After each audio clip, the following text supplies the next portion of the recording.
Shalom, selamat pagi, salam sejahtera di dalam kasih Tuhan kita Yesus Kristus. Kita kembali akan mendengarkan kebenaran firman Tuhan, namun kita akan berdoa terlebih dahulu sebelum kita membaca dan merenungkan firman Tuhan. Terpujilah nama-Mu ya Tuhan, kekal hingga sampai selama-lamanya. Kami percaya di dalam nama Yesus pengampunan-Mu sempurna atas kami oleh karena penebusan-Mu di atas Kalvari bagi setiap kami. Sungguh kami berbahagia ada dalam Tuhan, sehingga sampai pada saat ini kami masih terus disertai oleh Tuhan yang hidup, Yesus Kristus namanya, di dalam Roh Kudus-Nya yang senantiasa menghibur dalam penyertaan-Nya. Terima kasih Tuhan, pimpin pembelajaran firman Tuhan malam hari ini sampai selesainya. Tuhan dipermuliakan. Urapi hamba-Mu, urapi umat-Mu. Di dalam nama Yesus Kristus kami siap belajar firman Tuhan. Haleluya. Amin. Pada malam hari ini kita akan membaca di dalam Injil Matius pasal yang ke-8 ayat 1 sampai dengan ayat yang ke-4. Yesus menyembuhkan seorang yang sakit kusta. Ayat pertama mulai. Setelah Yesus turun dari bukit, orang banyak berbondong-bondong mengikuti dia. Maka datanglah seorang yang sakit kusta kepadanya, lalu sujud menyembah dia dan berkata, "Tuan, jika Tuan mau, Tuan dapat mentahirkan aku." Lalu Yesus mengulurkan tangannya menjamah orang itu dan berkata, "Aku mau, jadilah engkau tahir." Seketika itu juga tahirlah orang itu daripada kustanya. Ayat yang terakhir, lalu Yesus berkata kepadanya, "Ingatlah, jangan engkau memberitahukan hal ini kepada siapapun, tetapi pergilah perlihatkanlah dirimu kepada imam dan persembahkanlah persembahan yang diperintahkan Musa sebagai bukti bagi mereka." Bapak Ibu Saudara yang dikasihi oleh Tuhan, kita malam hari ini berbicara tentang bagaimana Tuhan adalah Tuhan yang menolong. Jika engkau mau. Bapak Ibu Saudara dikasihi oleh Tuhan, ini satu judul yang sangat menarik ya untuk kita pelajari. Di dalam konteks ini adalah konteks tentang seorang yang sakit kusta. Saya tidak akan berbicara terlalu jauh, nanti saudara boleh baca di dalam kitab Perjanjian Lama dalam Imamat 13:14 ya. Itu dijelaskan di sana tentang atau perihal penyakit kusta, saudaraku. Di dalam Perjanjian Lama penyakit kusta ini sebagai dampak dari dosa. Itu bisa kita baca di sana, ya. Dan pembuktiannya harus ditemukan juga di dalam firman Tuhan itu dalam Imamat 13 itu. Nanti saudara bisa lihat di dalam ayat 12 sampai ayat 13 bagaimana seorang dibuktikan, dinyatakan atau dinyatakan oleh seorang imam untuk membuktikan bahwa menurut imam orang ini tahir atau najis. Jadi itu jelas di dalam konteks itu. Dan orang ini yang mengalami sakit kusta. Saudara yang dikasihi oleh Tuhan, saya percaya ini harus diselesaikan ketika seseorang bertemu dengan Yesus, ya. Nah, Bapak Ibu Saudara dikasihi oleh Tuhan, yang menarik di sana dikatakan tadi bahwa orang ini sujud. Maka datanglah seorang yang sakit kusta kepadanya, lalu sujud menyembah dia dan berkata, "Tuan, jika Tuan mau, Tuan mentahirkan, Tuan dapat mentahirkan ya aku." Nah, saudaraku, ia sujud menyembah Yesus. Nah, ini membuktikan bahwa seorang ini ya dalam keadaan yang sakit, dalam keadaan yang tertekan, karena ini diklaim sebagai penyakit yang akibat dosa, dan orang ini dikucilkan, saudaraku, dari masyarakat. Ya, memang seperti itu aturan pada masa itu. Ada orang yang mengidap kusta. Ya. Nah, ya di sini beroleh kesempatan, dia bisa datang sujud menyembah Yesus, saudaraku. Ini penting untuk kita pahami. Ya, ini sebagai wujud kepercayaan. Tidak mungkin seseorang itu mau tersungkur, ya sujud, walaupun dalam keadaan yang mungkin sulit, sakit, ya. Sulit untuk orang ini bisa sujud menyembah, ya. Karena ini sujud ini sebagai bentuk kepercayaan, ya, sebagai bentuk kepercayaan, bukan sekedar sopan santun atau etika, bukan. Karena Yesus itu sebagai seorang yang sangat dikagumi pada masa itu, sangat populer pada masa itu, bukan. Saya percaya ini diawali dengan sikap hidup yang percaya. Ini wujud, ya saudaraku. Dikatakan ia sujud menyembah.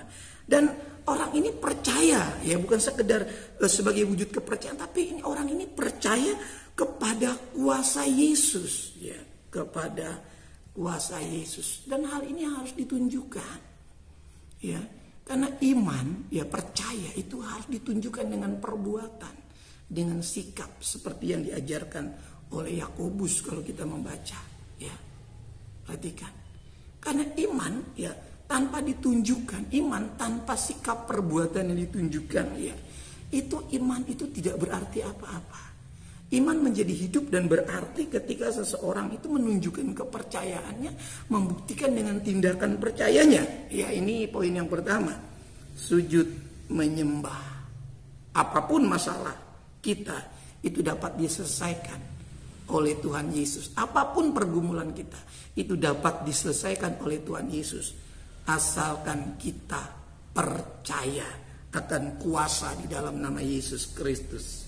Bapak Ibu Saudara dikasih oleh Tuhan, yang kemudian ya kita lihat di sini ada pernyataan yang sangat menggugah di poin yang kedua, ya, bagi setiap hati kita, ya, di dalam ayat yang kedua tadi, ya. Jika Tuhan mau, perhatikan, Tuhan, jika Tuhan mau, Tuhan dapat mentahirkan aku.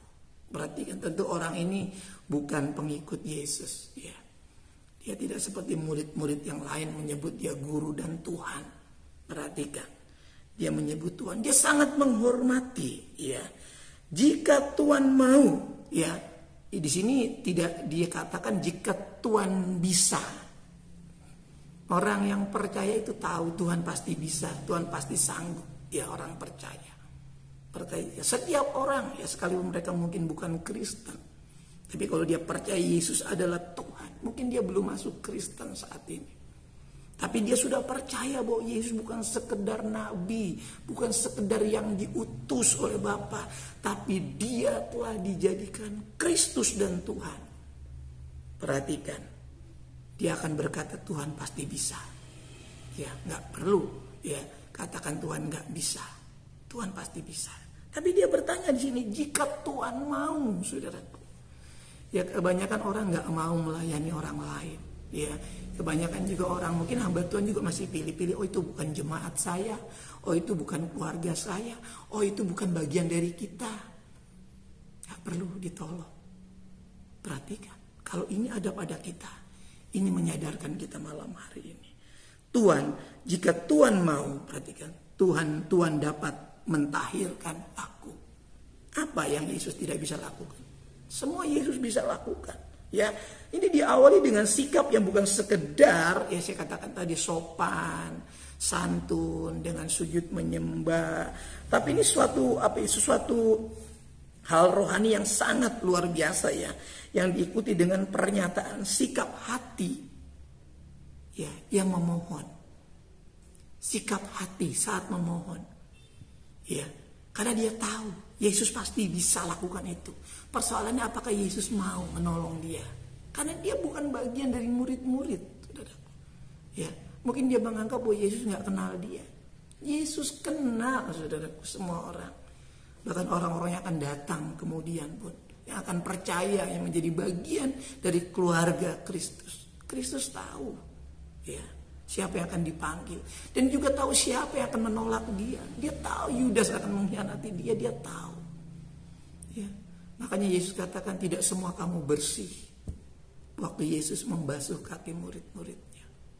Perhatikan, saudara dikasih oleh Tuhan. Ini penting kita yakini, penting kita percayai bahwa diawali dengan sikap, bukan cuma sekedar sopan santun ketimuran. Tapi sikap hati yang percaya mengakui bahwa Yesus bisa menyelesaikan, Yesus sanggup memberikan jawaban bagi setiap orang yang mau sungguh-sungguh meminta pertolongannya, yang sungguh-sungguh mau menghampiri dia, sujud menyembah manakala dalam kesulitan, kesusahan, tekanan, mau nggak merendahkan diri dan mempercayai dan mengakui Tuhan jika Tuhan mau. Dan Yesus merespon itu. Aku mau, kata Yesus, aku mau. Ya, kita lihat yang kemudian Yesus menjamah. Lalu Yesus mengulurkan tangannya, menjamah orang itu dan berkata, aku mau. Perhatikan, jadilah engkau tahir. Seketika itu juga tahirlah orang itu daripada kustanya. Gak perlu banyak waktu, gak perlu lama, saudaraku.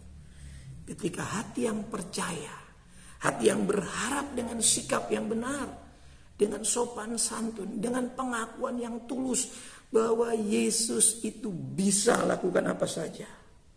Inilah tindakan Tuhan bersamaan dengan kuasa yang mengalir kemudian, saudaraku. Yesus menjamah. Dia mengulurkan tangan dan berkata, perhatikan.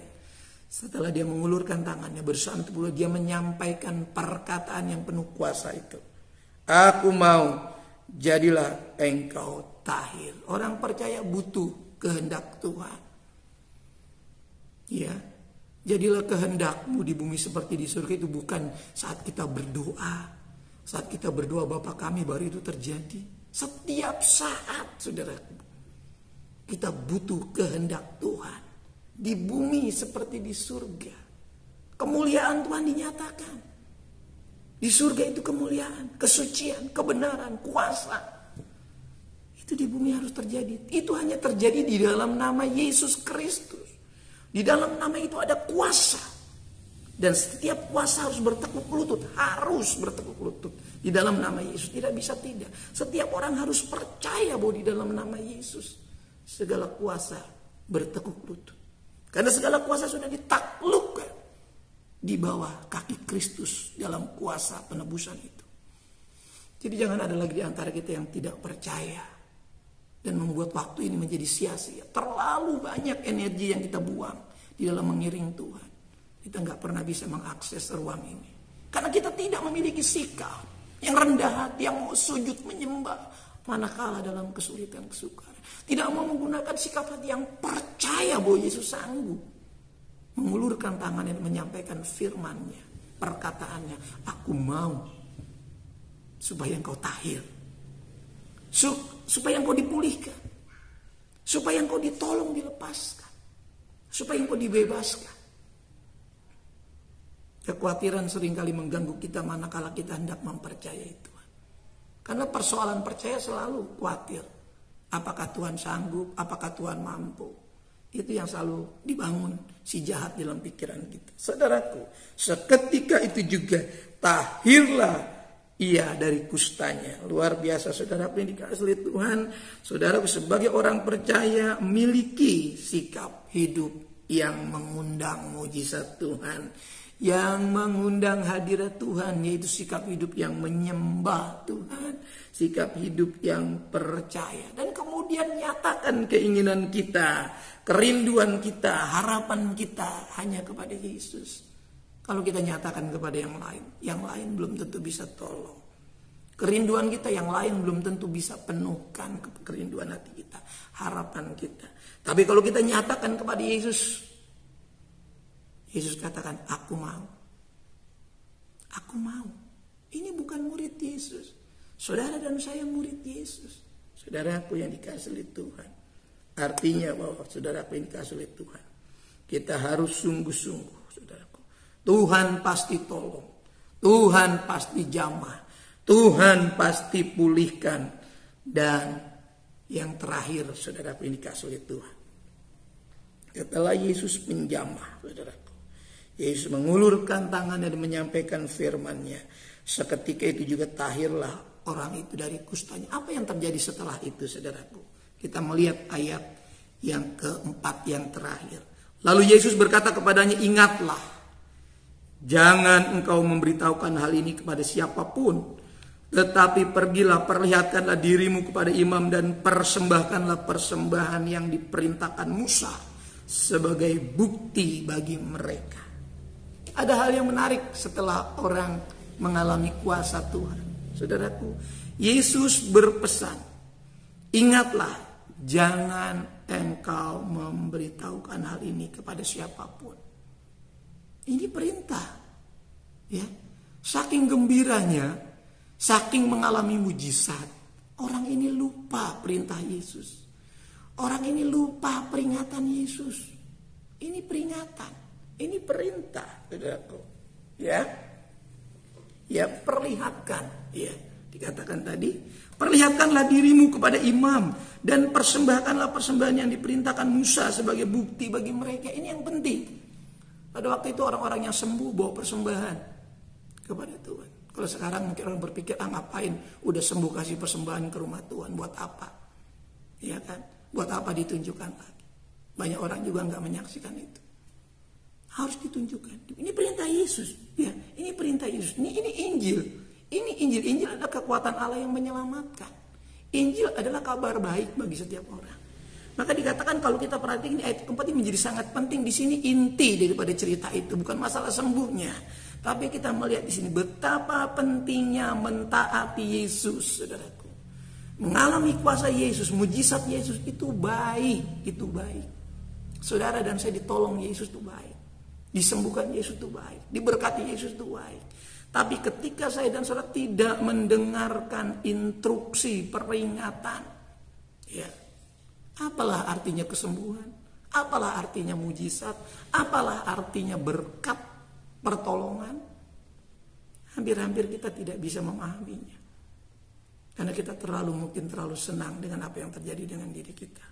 Ini penting menjadi pelajaran bagi kita, saudaraku. Semua hal itu harus kita pahami, saudaraku. Lalu Yesus berkata kepadanya, dia menyampaikan firman ini, perkataan, ingatlah, jangan engkau memberitahukan hal ini kepada siapapun. Bukan Yesus tidak mau populer, saudara. Bukan Yesus tidak mau dikenal oleh karena dia buat mujizat, bukan. Tanpa diceritakan pun orang akan tertarik melihat. Karena orang terus berbondong-bondong. Sampai-sampai Yesus tidak punya waktu untuk istirahat, untuk makan. Ya, untuk berkumpul mungkin dengan keluarganya. Tidak bisa. Orang selalu berbondong-bondong dan berdesak-desakan. Sedangkan Yesus masih harus menyelesaikan pekerjaan-pekerjaan yang disuruhkan Bapa kepadanya. Yaitu sembuhkan orang-orang sakit. Tahirkan orang-orang kusta. Lepaskan mereka yang terikat. Sampaikan kabar baik bahwa kerajaan Allah sedang datang.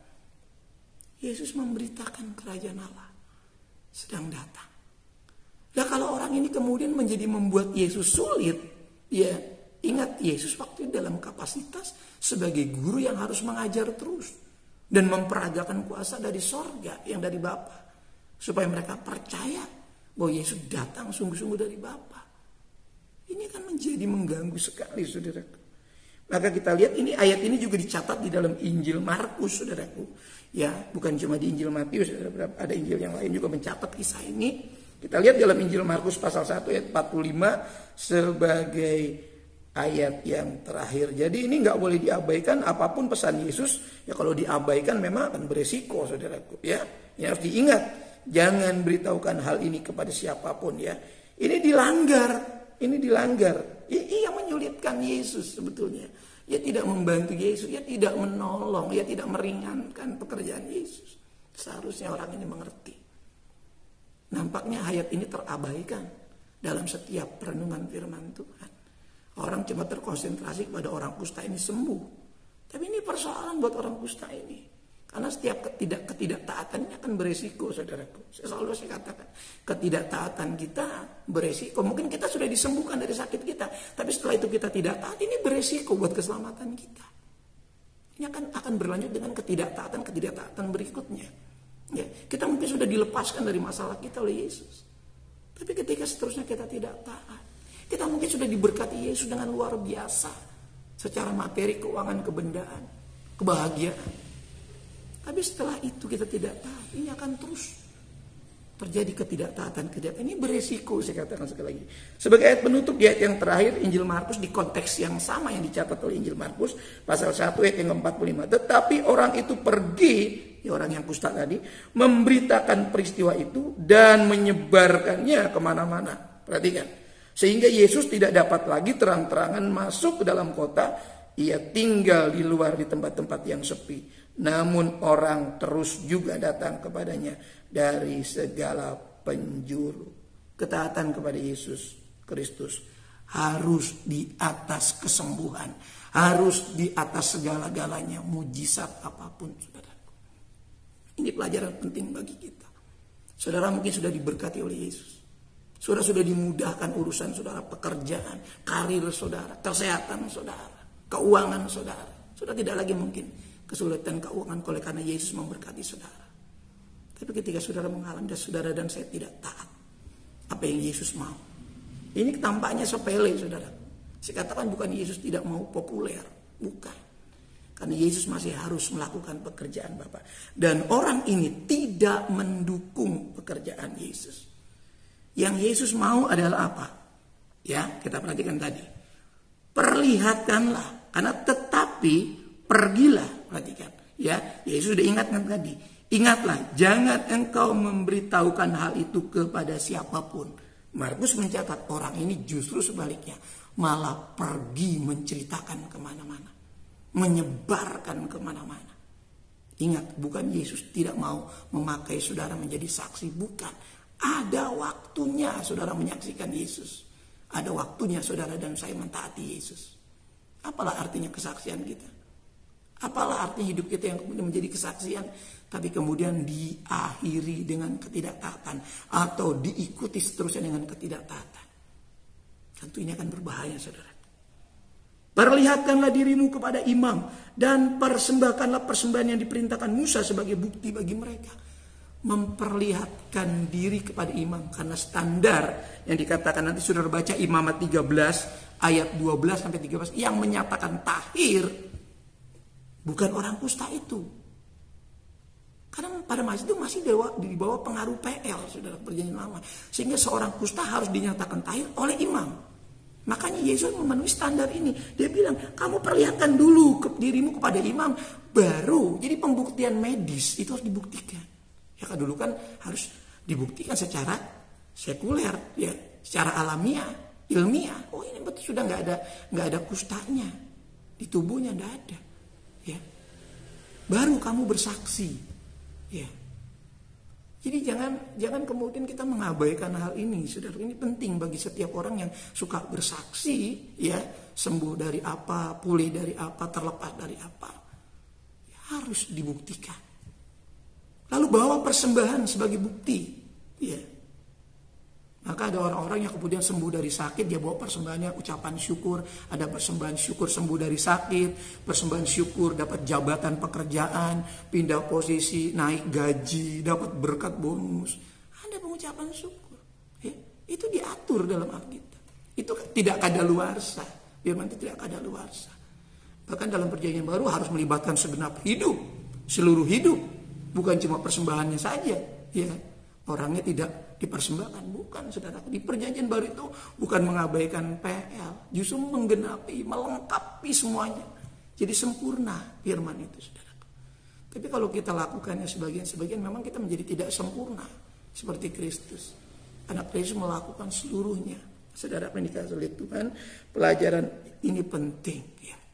Jangan kita mengabaikan perintah Tuhan.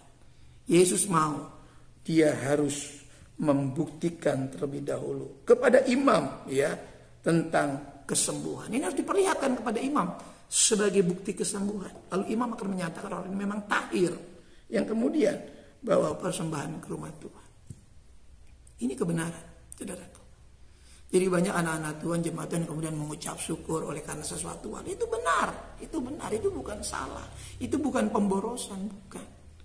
Mungkin ada yang berpikir, ini boros nanti, menghamburkan. Bukan menghambur-hamburkan uang. Kalau sudah diberkati, lalu sudah mengundang banyak orang mengucap syukur, atau sudah bawa persembahan ke rumah Tuhan, itu tidak memboroskan, itu tidak menghambur-hambur, itu ada upah kekal, karena sudah mentaati firman Allah. Jangan takut, saudara. Kalau sudah melakukan firman Tuhan, jangan takut kemudian. Tuhan masih akan terus menolong. Dan masalah masih akan terus terjadi, saudara. Saudara jangan pikir kalau sekali sudah ditolong, lalu nggak ada masalah lagi. Saudara masih akan mengalami masalah. Makanya kita harus taat sama Tuhan. Dan masalah itu akan datang terus menerus sepanjang kita masih hidup. Namun ketika kita sudah percaya dan kita sudah hidup dalam ketaatan, masalah tidak akan berarti apa-apa. Karena fokus kita adalah kesempurnaan dalam mentaati Tuhan. Ingat, iman itu akan menjadi sempurna kalau disertai dengan perbuatan kebenaran dalam firman Allah. Kekristenan kita nggak akan berarti apa-apa, kesetiaan nggak akan berarti apa-apa kalau tidak disertai dengan perbuatan di dalam kesetiaan itu sendiri. Ya, ingat, kita nggak cukup hanya dengan beribadah secara ritual, tapi ada ibadah-ibadah yang kita lakukan di luar kehidupan ini. Kehidupan yang benar, kehidupan yang menunjukkan sebagai orang yang beribadah, itu bagian dari tindakan iman. Ya, kehidupan yang bersesuaian dengan apa yang difirmankan. Mungkin tidak di dalam konteks ruangan gereja ini, seperti setiap minggu. Mungkin sudah di kantor, sudah akan bersikap benar. jujur dalam mengelola segala sesuatunya. Mungkin di rumah, saudara saya akan bersikap jujur dengan diri sendiri, jujur dengan Tuhan, taat, disiplin kepada Tuhan, disiplin dalam diri sendiri.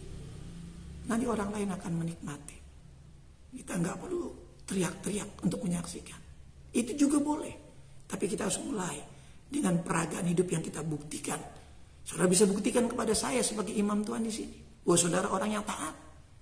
Ya, saudara nggak perlu teriak-teriak kepada saya, Pak Gembala saya orang taat, tidak. Saudara tunjukkan saja kepada saya sebagai imam. Nah, saudara bawa persembahan saudara nggak perlu, Pak saya sudah kasih persembahan kepada Bapak, tidak perlu saudaraku. Atau kepada gereja, tidak perlu. Tapi Tuhan tahu kita mempersembahkan atau tidak, kan Tuhan yang tahu. Saya nggak tahu saudara, jemaat tuh nggak tahu. Tuhan yang tahu. Ini kesempurnaan saudara. Kalau tidak, saya katakan kusta itu bisa muncul kemudian, sakit itu bisa muncul kemudian lagi. Ya saudara. Tapi kalau kita sudah hidup taat, masalah boleh bertubi-tubi. Kita tidak akan ambruk sebagai orang percaya. Kita tidak akan tumbang tergeletak sebagai orang percaya. Kita akan terus, berapapun orang benar itu jatuh, dia akan bangun kembali, kata firman Allah. Dia tidak akan tergeletak. Tapi orang fasik, mungkin dia kelihatan baik-baik, tapi sekali jatuh, kata firman Allah, dia tidak bangun-bangun lagi. Jadi saudara nggak ada ruginya hidup benar, hidup taat. Saudara mungkin jatuh bangun jadi orang percaya. Mari, Tuhan akan tahirkan kehidupan kita dari pencemaran dunia. Tuhan akan bersihkan kehidupan kita dari keraguan-raguan, dari ketidakpercayaan yang kemudian membuat kita tidak mentaati Tuhan.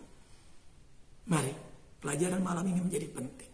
Kita persembahkan hidup kita terutama, baru kita bisa lakukan yang lain. Persembahkan hidup kita sebagai pribadi yang sudah ditahirkan, yang sudah disembuhkan, sudah dipulihkan, sudah diterima oleh Tuhan sebagai pribadi anak-anak Tuhan. Kita berdoa. Terima kasih Tuhan, kalau Engkau mau menerima kami, Engkau juga mau menerima orang yang sakit kusta dan mentahirkan. Namun kami tidak ingin seperti orang ini yang kemudian tidak mau mendengarkan Tuhan, tidak mau mentaati Yesus. Kami mau hidup dalam ketaatan. Tolong kami Tuhan.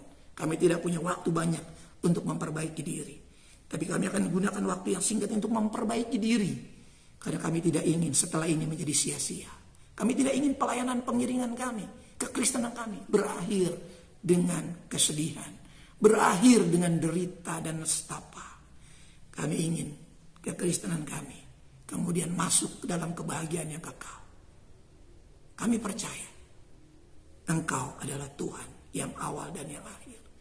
Engkau tidak berkesudahan, sehingga kami akan hidup di dalam kasih yang tiada berkesudahan, kasih yang kekal, yaitu kehidupan bersama dengan Kristus dalam kerajaan. Berkati umat-Mu yang sakit Tuhan sembuhkan, yang susah Tuhan hiburkan, yang lemah Tuhan kuatkan, yang dalam ikatan Tuhan lepaskan, dan bebaskan umat-Mu ya Tuhan. Terima kasih para orang tua, para janda, para single parent, mereka yang berjuang sendiri.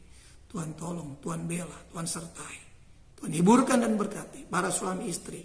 Tuhan berikan kekuatan, kesehatan, usia boleh lanjut, dan juga diberkati dengan limpah, dengan umur yang panjang, dengan kesehatan, dapat membimbing anak-anak semua dalam takut akan Tuhan. Berikan kerukunan, keharmonisan, dan cukupkan berkat atas rumah tangga, berkat keharmonisan, berkat makan minum pakai, ekonomi keuangan kebenaran, berkat atas anak-anak kami dari yang balita dan batita. Berikan pertumbuhan nutrisi yang cukup, pendidikan yang baik dari tingkat dasar sampai perguruan tinggi, anak-anak, pemuda, remaja, muda dewasa yang siap membangun rumah tangga. Berikan perjodohan yang sudah siap menikah, Tuhan memberkati persiapannya. Dan yang sudah menikah yang membutuhkan momongan, Tuhan buka berkat di kehidupan mereka. Kesehatan suami istri ini yang muda-muda ini Tuhan boleh melahirkan generasi-generasi yang takut akan Tuhan. Beri mereka hati yang sungguh-sungguh taat dan mempercayai Tuhan. Terima kasih Tuhan, terima kasih Yesus. Berkati anak-anak-Mu dalam bidang-bidang usaha dan pekerjaan mereka. Apapun bidang-bidang pekerjaan mereka, apapun bidang-bidang usaha mereka. Mereka yang mungkin baru memulai usaha, yang berusaha di rumah, berdagang di rumah juga, Tuhan tetap memberkati. Yang di perkantoran, di perbengkelan, di kendaraan, sebagai tenaga pengajar, tenaga kesehatan. Apapun yang mereka kerjakan boleh berhasil dan beruntung karena Tuhan. Organisasi kami dari pusat sampai di gereja ini Tuhan berkati. Program-program yang ada, rencana PPG pada bulan ini di Kota Bandung, Tuhan berkati. Rencana gereja ini untuk renovasi kami serahkan dalam tangan Tuhan. Rencana pemberkatan pernikahan jemaat juga kami serahkan ke dalam tangan Tuhan. Sehatkan kami semua, berkati kami semua. Segala kebutuhan-kebutuhan dalam renovasi juga Tuhan yang melengkapi semua. Cuaca, keamanan, keselamatannya Tuhan memberkati. Berkati negeri ini, bangsa ini, negara kami, presiden, wakil presiden kami, staf kementerian yang ada, lembaga-lembaga tertinggi dan tinggi negara, aparat yang keamanannya ada. Tuhan memberkati semua, berikan kesejahteraan, karena kesejahteraan bangsa, kesejahteraan negeri, kesejahteraan kota, kesejahteraan lingkungan adalah kesejahteraan kami juga. Jadikan negara kami negara yang adil, makmur, cukup sandang pangan, keamanan ada di mana lapangan kerja, dan Injil Tuhan bebas diberitakan. Nama Tuhan dipermuliakan. Persembahan-persembahan yang kami kumpulkan senantiasa setiap Rabu malam ini boleh berguna menopang pekerjaan Tuhan. Tuhan Yesus dipermuliakan. Anak-anakmu yang masih dalam bepergian, dalam perjalanan, belum kembali, tibakan rumah dengan selamat. Bahwa kami melewati malam hari ini ya Tuhan. Kami percaya Engkaulah satu-satunya yang sanggup memberkati kami. Berikan kami besok pagi kekuatan dan berkat-berkat yang sudah diperbarui. Terima kasih, sempurnakan ibadah kami ini Tuhan dari awal pertengahan sampai di akhirnya. Tuhan Yesus dipermuliakan. Mari sama-sama jemaat Tuhan, kita buka kedua belah telapak tangan kita dan arahkan hati kita kepada berkat Tuhan. Turunlah kiranya anugerah dan damai sejahtera dari Bapa kita yang di surga, kasih sayang dan kecintaan dari pengantara kita yang hidup yaitu Tuhan Yesus Kristus, persekutuan, keintiman penyertaan Roh-Nya yang Maha Kudus menyertai saya, menyertai saudaraku sekalian ya, mulai malam hari ini sampai fajar. Maranatha, Tuhan menjemput kita di awan-awan yang permai. Dalam berkat nama Tuhan Yesus Kristus, kita ini berkati Tuhan, sama-sama katakan amin. Tuhan berkati kita. Shalom.